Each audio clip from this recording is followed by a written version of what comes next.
गौसे आजम है। आप अपनी खानका में बैठे हुए थे, एक मुरीद रोता हुआ आया। गौसे आजम किसी का रोना नहीं देख पाते थे। फरमाया मेरे मुरीद रोता क्यों है, मेरे मुरीद परेशान क्यों है? उसने कहा हुजूर मुझे तन्हाई में आपसे बात करनी है। फरमाया मुझे तन्हा छोड़ दिया जाए। तमाम चाहने वाले बाहर चले गए। अपने मुरीद को बुलाया, कहा क्या बात है, रोता क्यों है? अरे तू अब्दुल कादिर की बारगाह में है, यहाँ तो नाकिस को कामिल बना दिया जाता है, यहाँ अनकस को अकमल बना दिया जाता है, यहाँ तो रहजन को रहबर बना दिया जाता है, यहाँ तो चोर को वली बना दिया जाता है। रोता क्यों है, परेशान क्यों है? बता, अपने पीर को बता। कहा हुजूर मेरी एक बेटी थी जिसका नाम फातिमा था। हुजूर मैंने अपनी बेटी की बड़े अच्छे से परवरिश की। हुजूर मेरी बेटी बड़ी हसीनो जमील थी, दीनी माहौल में मैंने उसकी परवरिश की है। हुजूर आज मेरी बेटी मकान की छत पे चढ़ी, अचानक से गायब हो गई। हुजूर मेरे मकान की चार दीवारी भी इतनी छोटी नहीं कि मेरी बेटी इधर उधर चली जाए, दीवार कूद के भी नहीं जा सकती।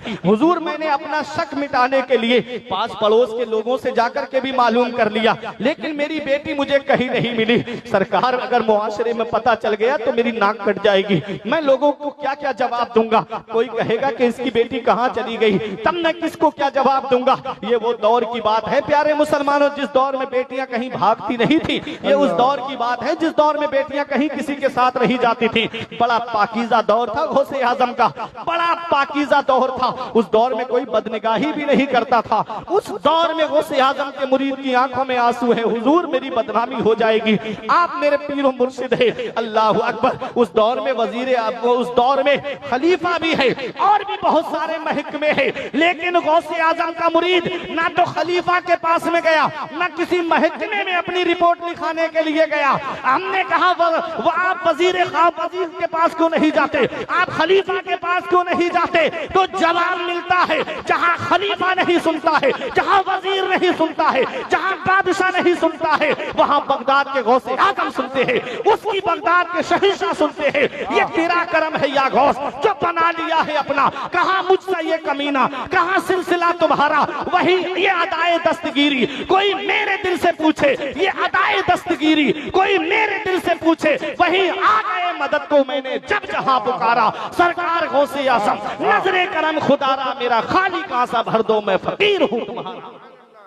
वो है सरकार गौसे आजम। फरमाते हैं परेशान मत हो, आंखों से आंसू पोंछ ले। उसने कहा हुजूर मुझे मेरी बेटी चाहिए, मुझे कुछ नहीं पता, मुझे मेरी बेटी चाहिए, जिंदा चाहिए, सलामत चाहिए और बाइज्जत चाहिए। फरमाया तुझे तेरी बेटी मिलेगी। फरमाया सुन, तू करख के खंडरात में चला जा, बहुत खतरनाक खंडरात है वो, वहां से जिन्नात गुजरते हैं। जब तू जाए तो एक गोल दायरा खींचना और पढ़ना बिस्मिल्लाह बिनियत अब्दुल कादिर, ये पढ़ करके तू गोल दायरे में बैठ जाना।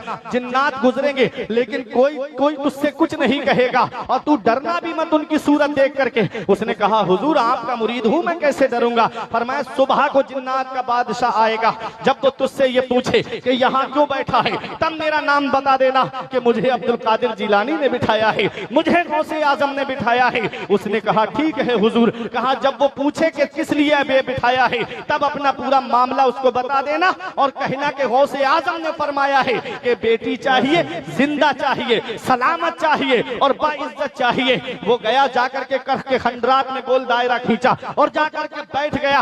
जैसा गौसे आजम ने फरमाया था वैसे ही जिन्नात गुजर के जा रहे थे, डरावनी सूरतों में जा रहे थे। ये किसी से नहीं डरा। सुबह को जिन्नात का बादशाह आया। उसने कहा ये शख्स यहाँ क्यों बैठा है रास्ते में? तुझे पता नहीं ये जिन्नों के गुजरने की जगह है? अरे तू यहाँ क्यों बैठा है? क्या तुझे अपनी जिंदगी से प्यार नहीं? क्या तुझे अपनी जिंदगी से मोहब्बत नहीं?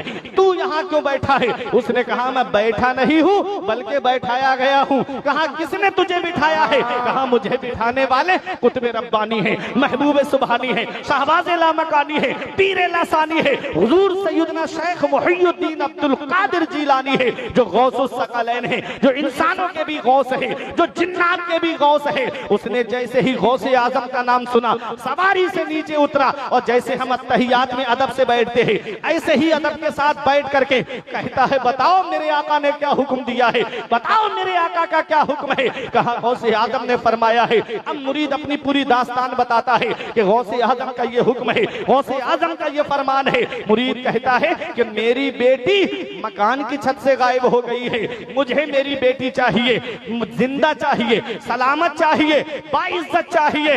मेरे गौस ने यही मुझे पैगाम दे करके भेजा है कि तू अपनी बेटी के बारे में तू जाकर के जिन्नात के बादशाह से कह देना। उसने तमाम जिन्नात की तरफ नजर डाली, किसकी हिम्मत हुई जिसने गौसे आजम के मुरीद की बेटी पे गलत नजर डाली। जिन्नात डर गए, सहम गए, बोले हमारी ये मजाल कहां कि हम गौसे आजम के मुरीद की बेटी पे गलत नजर डाले। उसने कहा, सुनो, अगर ये काम जिन्नात का नहीं होता तो गौसे आजम ये मामला मेरे पास नहीं भेजते। वो तो जिन्नात के भी पीर हैं, वो तो जिन्नात की भी मदद करने वाले हैं, वो तो इंसानों की भी मदद करने वाले हैं। अगर ये मामला हमारे बस का नहीं होता तो गौसे आजम हमारे पास नहीं भेजते। जाओ समंदर की गहराइयों में चले जाओ, जाओ पहाड़ों की खो में चले जाओ, जाओ अंधे कुओं के अंदर जाकर के देखो, जाओ गारों के अंदर जाकर के देखो, और मुरीद की गौसे आजम के मुरीद की बेटी चाहिए। गए जिन्नात और जाकर के एक मुल्क चीन गया, एक पहाड़ की खो में एक गार थी, गार के अंदर अंधा कुआं था, उसके अंदर से गौसे आजम के मुरीद की बेटी को लेकर के आया जिन, और उसे भी पकड़ के लाया जो लेकर के गया था। ये एक पैगाम आज जलसे से दे करके जा रहा हूं, दिल की तख्ती पे लिख लें, अपने घरों के माहौल को देख लेना। मेरी माँ बहनें बेटियां भी प्रोग्राम सुनने के लिए आई है, सुनो, ये आखिरी मेरा पैगाम है, सुनो। जैसे ही जिन्नात के सरदार के सामने ला करके उस जिन्न को खड़ा किया और बेटी को ला करके खड़ा किया, कहा यही तुम्हारी बेटी है? कहा हाँ यही मेरी बेटी है। अब जिन्नात का बादशाह उस जिन्न से कहता, तेरी हिम्मत कैसे हुई कि तूने गौसे आजम के मुरीद की बेटी पे गलत नजर डाली, तेरी हिम्मत कैसे हुई? तो उसका जवाब सुनो, वो जिन्न कहता है, ये जब अपने मकान की छत पे आई थी ना, तब इसके सर के बाल खुले हुए थे, मैं इधर से निकल के जा रहा था, मेरी नजर इस पर पड़ी, सर के बाल खुले हुए थे, इसलिए मैं इसे उठा करके ले गया। अल्लाह अकबर, सर के बाल खुले हुए हूं, बताओ जिन्न उसे उठा करके ले जाए। अल्लाह को हुक्म दिया इसकी गर्दन मार दे, गर्दन काट दी। उसके बाद गौसे आजम के मुरीद ने पूछा था जिन्नात के सरदार से, तुम गौस पाक को कैसे जानते हो? शेख अब्दुल कादिर जिलानी को कैसे जानते हो? कहा तुम जानने की बात करते हो? अरे गौसे आजम तो वो है कि हम वो अपने हुजरे में बैठे रहें और हम दुनिया के किसी भी कोने में हों और हमारी तरफ निगाहे जलाल उठा दे तो हम जहां हो वहीं हमारे जिस्म में आग लग जाए। कहा तुम जानने की बात करते हो, अमल करना इस बात पे। गौसे आजम के मुरीद से जिन्नात का सरदार कहता है, तुम जानने की बात करते हो, गौसे आजम को हम कैसे जानते हैं? अरे गौसे आजम तो वो है जिस मकान में, जिस घर में, जिस जगह गौसे आजम का नाम लिया जाएगा, मेरी नस्ल का जिन उस घर में दाखिल नहीं हो सकता है।